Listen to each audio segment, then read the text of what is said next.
अस्सलाम वालेकुम। उम्मीद करती हूँ आप लोग ठीक होंगे, खुश होंगे, खैरियत से होंगे। वीडियो बनाने का मकसद आज सिर्फ़ और सिर्फ इतना है कि कुछ सवालात हैं जो मुसलसल ज़हन में गर्दिश कर रहे हैं उस दिन से जिस दिन दुआ घर से निकली।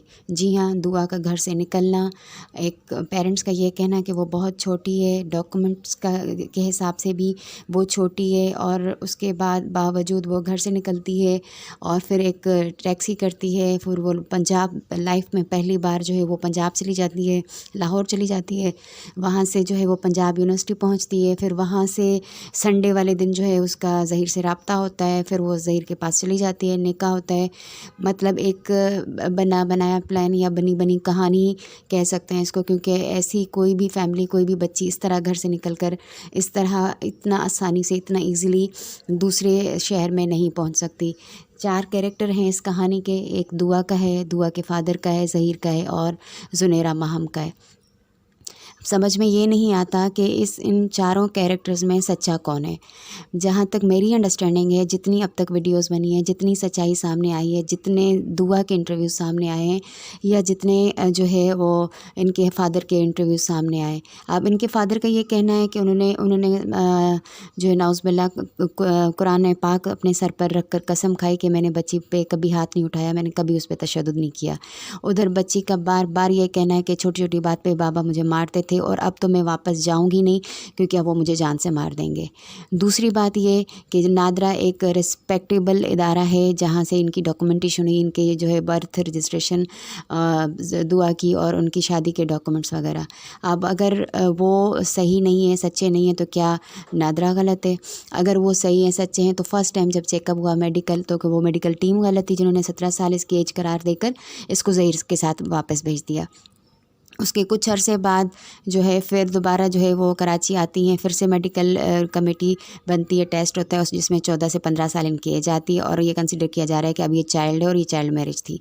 अब दुआ से पूछा जा रहा है कि अब आप क्या करेंगी, और उसका ये कहना है कि नहीं, मैं तो बाबा के पास कभी वापस नहीं जाऊँगी, शेल्टर भी नहीं जाऊँगी, मुझे रहना तो ज़हीर के साथ रहना है, वरना मैं अपनी जान दे दूँगी। तो अब अच्छा, चौथा कैरेक्टर जो है वो ज़ुनैरा माहम का है कि वो जो है वो जब दुआ गुम होती है, किसी को कुछ नहीं पता था दुआ कहाँ है।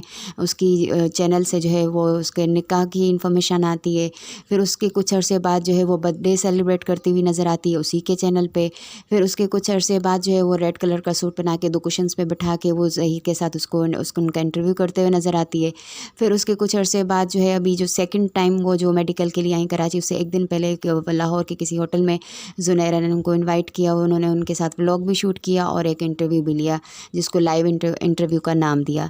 तो समझ में ये नहीं आता कि असल कहानी क्या है, कौन सच्चा है, कौन झूठा है, कुछ भी समझ में नहीं आता। अगर आप लोगों के पास इन चीज़ों के सवाल हैं तो क्लियर करें। कितने सारे मीडिया पर्सन्स हैं, कितने सारे जो है वो स्पीकर्स हैं, सब ने इस पे डिस्कशन किए, सब ने इस पे बात की है, लेकिन मसला अभी तक जूं का तूं है। ठीक है, 2 बार उसका मेडिकल टेस्ट हुआ, पहली बार गलत, अब पहले को गलत सही माने, दूसरे को सही माने। हमारी ये अदालत, हमारा ये जो कानून है, हमारी जो मेडिकल टीम थी, ये मतलब हर बार नई जो है वो सिचुएशन सामने आई। ज़ुनैरा माहम का ये कहूँगी, जहाँ तक मेरी अंडरस्टैंडिंग है, कि वो यहाँ कराची में जब थी दुआ, तब से उसके कांटेक्ट में है, इसीलिए उसके यहाँ से निकलने का सबसे पहले ज़ुनैरा माहम को पता था। फिर उनका जब लोग परेशान हुए, वो कहाँ हो गई, गुम हो गई, मर गई, क्या हुआ, तो उसने झट से जो है वो बर्थडे का जो है वो वीडियो अपलोड कर दिया अपने चैनल पे। उसके बाद 2-3 और इंटरव्यूज़ किए। तो ये सब क्या है? इसका मतलब ये है कि ऑलरेडी कांटेक्ट में थी, क्योंकि पैसे की कमी है नहीं ज़ुनैरा के पास। उसी ने इसको सपोर्ट किया है, उसी ने इसको या तो ज़हीर के साथ लाहौर भेजा, या फिर खुद उसको वहाँ छोड़ कर आई, या खुद उसने गाड़ी की पेमेंट करके इसको यहाँ से रवाना कर दिया। अब ये सिर्फ चैनल चलाने के लिए था या क्या कहानी है, ये मेरी समझ में अभी तक नहीं आई बात। क्यों? क्योंकि वो एक छोटी बच्ची है, 14 साल की है, उसको इतना शय देना, इसको इतना अभी तक वो प्रमोट कर रही है, अभी तक उसको नहीं मान रही कि वो छोटी है और इसकी शादी गलत थी और उसका भागना गलत था।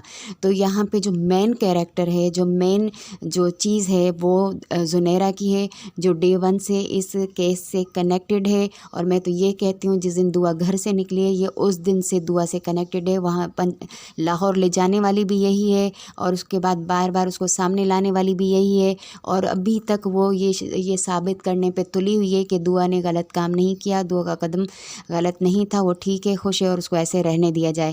یعنی کہ وہ ہر حال میں دعا کے پیرنٹس کو نیچا دکھانا چاہتی ہے، ان کو ہارتا ہوا دیکھنا چاہتی ہے۔ دعا کے پیرنٹس کی اپنی اسٹیٹمنٹ ہے کہ ہم نے بچی کے ساتھ تشدد نہیں کیا تھا، بچی کا تعلق ہی نہیں تھا ظہیر کے ساتھ، اس کا کڈنیپ ہوا ہے۔